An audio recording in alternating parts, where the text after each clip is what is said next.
हाँ जी दोस्तों, फिर से एक बार आप सभी का स्वागत है आपके अपने एसादम मैथमेटिक्स। दोस्तों, आप सोच रहे होंगे सर क्या कर रहे हैं, बहुत ही छोटी छोटी क्लासेस लगभग 15-20 मिनट की लेकर आ रहे हैं।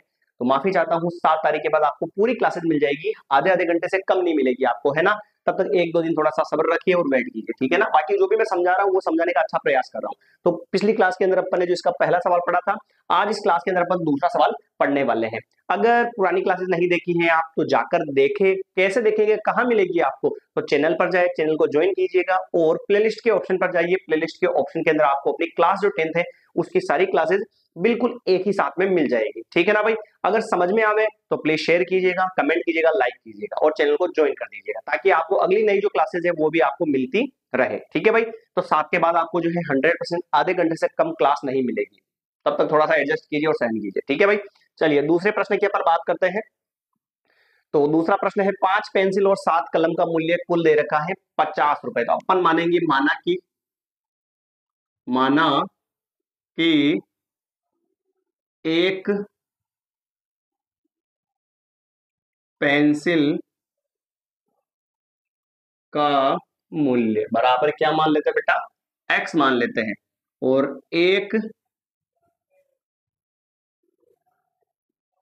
कलम का मूल्य बराबर क्या मान लेते हैं बेटा, y मान लेते हैं। एक पेंसिल का मूल्य x मान लिया और एक कलम का मूल्य अपन ने क्या मान लिया, y मान लिया। अब बताओ मुझे, पेंसिलें कितनी है, 5 पेंसिल है और एक पेंसिल का मूल्य कितना है, x। तो पांचों का क्या होगा, 5x।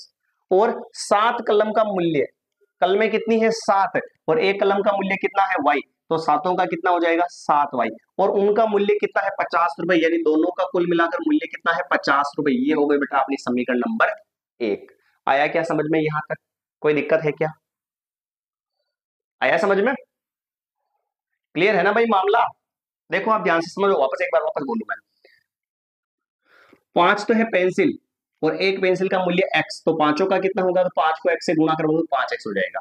और 7 कलम, एक कलम का मूल्य y, तो 7 कलमों का मूल्य 7y, और फिर दोनों को जोड़ेंगे तो कुल मूल्य कितना आ जाएगा, 50 रुपए। फिर आगे बढ़ते हैं, 7 पेंसिल और 5 कलमों का मूल्य, 7 तो है पेंसिलें, एक पेंसिल का मूल्य x है, तो 7 पेंसिलों का कितना होगा, 7xy, और बीच में प्लस। और 5 कलमें जिनमें से एक कलम का मूल्य है y, तो 5 कलमों का कितना होगा, 5y, और कुल मूल्य कितना दे रखा है बेटा इसका, 46। ये इक्वेशन नंबर क्या हो गई, 2 हो गई। दो समीकरण हो गई। अब दो समीकरणों में से अपन सोल्व करेंगे और x और y का मान निकालेंगे उसी तरीके से। पर थोड़ा सा ध्यान में रखना, आपको क्या ध्यान में रखना है कि अपन जैसे मान लिखेंगे तो x का मान 0 लिखेंगे और फिर y का मान भी क्या लिखेंगे, 0 लिखेंगे। पॉइंट में आएगा तो थोड़ा सा एडजस्ट करना, कैसे करेंगे देखना। समीकरण 1 से, समीकरण 1 से देखना ध्यान से। समीकरण 1 ये रही, 5x प्लस 7y और बराबर में 50। एक बार तो क्या लेंगे, x बराबर 0 पर, x बराबर 0 लेंगे तो देखना 5 इंटू 0 प्लस 7y बराबर 50। इसका तो कोई मतलब है ही नहीं, तो y बराबर क्या होगा, 50 बटेवा 7 हो जाएगा। 7 का भाग इसमें लगा दो, कितनी बार जाएगा, 7 7 या 49, और 1 बचा 0.1, फिर 7.14। इतना ही लगभग, इतना समझ लो आप बस, लगभग 7.14। क्लियर। चलिए फिर दूसरा बात करते हैं।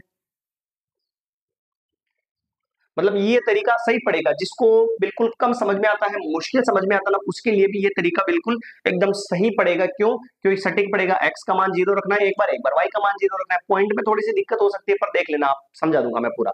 7 का भाग लगाया इसमें 7.14, पॉइंट के बाद में 2 संख्या तक निकाल लो। ये तो रखा अपन ने x का मान 0। अब क्या रखते हैं, y बराबर 0 पर y का मान क्या रख देता है बेटा, 0 रख देते हैं। अब y का मान 0 रखूंगा इसके अंदर में, तो देखना आप ध्यान से, y का मान 0 रखूंगा तो ये क्या हो जाएगा, 5x हो जाएगा, फिर प्लस 7y, यानी कि 7 इंटू y का मान 0 और बराबर में कितना चल रहा है, 50। ये तो हो जाएगा 0, तो बचेगा कितना, 5x बराबर 50। x बराबर 50 और इंटू वाला 5 का आ जाएगा बटे, भाग लगाया तो x का मान कितना आ गया भाई, 10 आ गया। ठीक है, अब बना लेते हैं अपना इसका मान का बॉक्स।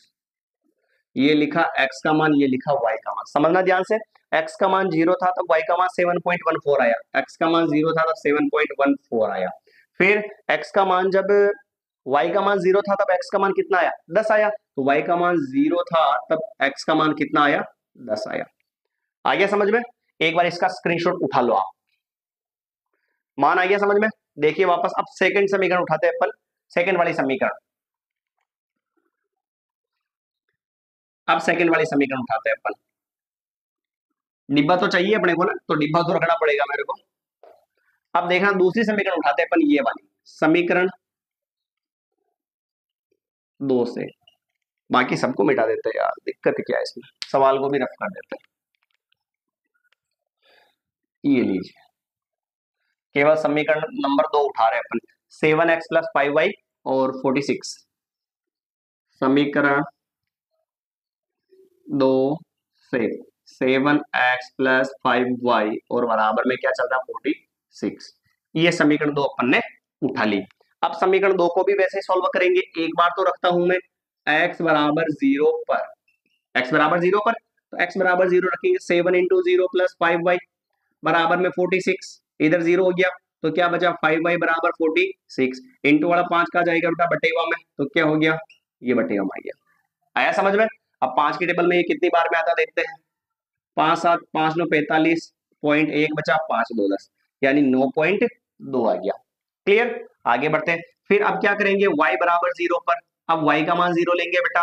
y का मान अगर 0 लेंगे तो ये 0 हो जाएगा, यानी कि 7x प्लस 5 इंटू वाई का मान 0 बराबर 46। तो क्या हो जाएगा समझना ध्यान से, 7x बचेगा इधर तो, और प्लस का 0, 0 का कोई मतलब है ही नहीं, गुणा हो जाएगा 0 हो जाएगा, बराबर में क्या बचेगा 46 बचेगा। फिर x बराबर 46 और इंटू में ये इंटू वाली संख्या कहाँ आ गई बटेवा में आ गई।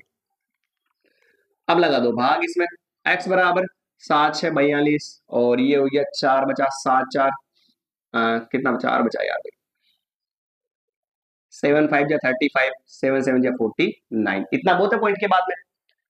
अब बढ़ाते इसकी सारणी, ये x है ये y है, समझना ध्यान से।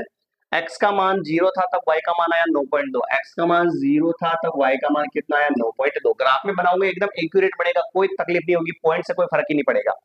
फिर y का मान 0 था, y का मान जब 0 था तब x का मान कितना आया 6.57 आया। आया समझ में यहां तक। तो एक बार इसको छाप लीजिए, यानी कि इसका स्क्रीनशॉट उठा लीजिए, फिर अपन बनाते हैं इसका ग्राफ। उठाइए भाई फटाफट से एक बार, ठीक है।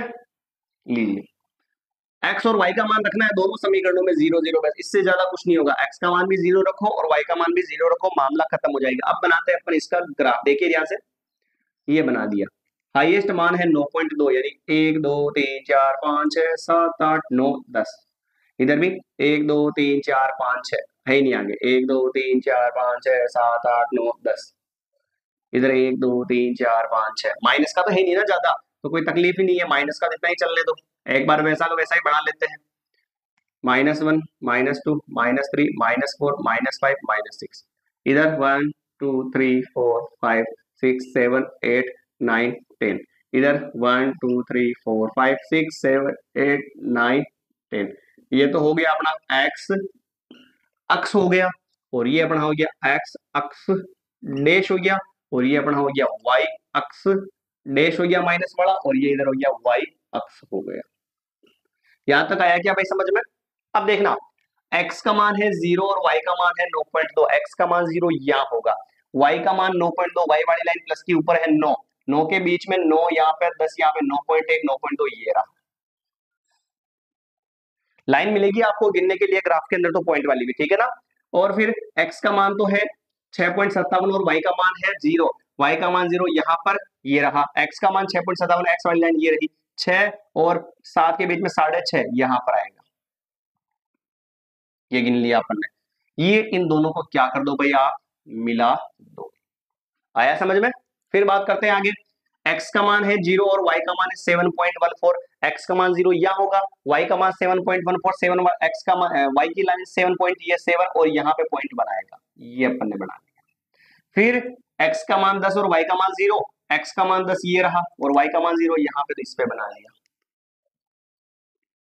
बना लिया गया भाई, बना लिया। कोई दिक्कत थोड़ी क्या इसमें, देखते हैं एक बार।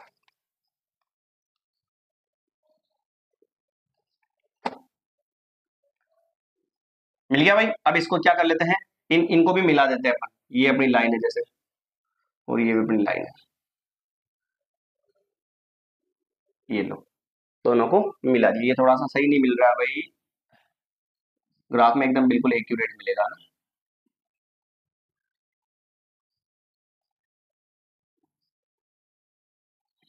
ये ऐसे आया समझ में, दोनों को मिला दिया। अब ये कहां पर मिल रहा है वो अपने को फिक्स करना है, तो ये वैसे ध्यान रखना है यहाँ पर 5 पे मिलेगा है ना, इधर तो मिलेगा किधर 3 पर, और इधर किस पर मिलेगा, ये 5 पर मिलेगा। सर ऐसे कैसे आप टेढ़ा क्यों कर रहे हो, ये भाई ग्राफ नहीं है ना, क्योंकि ये एक पेज पर बना रहा है उसे मैं, तो पूरा अगर ग्राफ से एक्यूरेट बनाओगे तो लाइनें बराबर गिनी जाएगी, टेढ़ा बेटा कुछ भी नहीं होगा। तो वहां पर एक्स का मान देखो, ये एक्स की लाइन, ये एक्स का मान तो हो जाएगा 3, और वाई का मान कितना हो जाएगा 5। तो यानी कि फर्स्ट वाला मूल्य तो हो जाएगा 3 रुपए, और सेकंड वाला मूल्य कितना हो जाएगा 5 रुपए हो जाएगा। तो ऐसे आप जो है इसका ग्राफ बना सकते हो। थोड़ा सा ध्यान तो रखना पड़ेगा कि पॉइंट में बनाते कैसे हैं, बाकी नॉर्मल हो जाएगा ये। अब इसमें एक चीज पिछले प्रश्न में भी अपन ने लिखना छोड़ दी थी और ध्यान नहीं रहा मेरे को, तो यहाँ पर मैं बता दूं आपको कि पैमाना, पैमाना कैसे लिखते हैं। ग्राफ अगर बनाते हो तो आपको पैमाना भी लिखना पड़ता है, पैमाना भी 1 नंबर का होता है। पैमाना कैसे लिखेंगे देखना, पैमाना एक तो लिखते हैं, मैं जैसा लिखवा रहा हूं वैसा लिख लेना ना, एक्स एक्स पर 1 सेंटीमीटर बराबर इकाई, ऐसे लिख दो। और वाई एक्स पर 1 सेंटीमीटर बराबर इकाई, इतना तो आपको लिखना ही है बस, ये तो रट लेना ऐसे।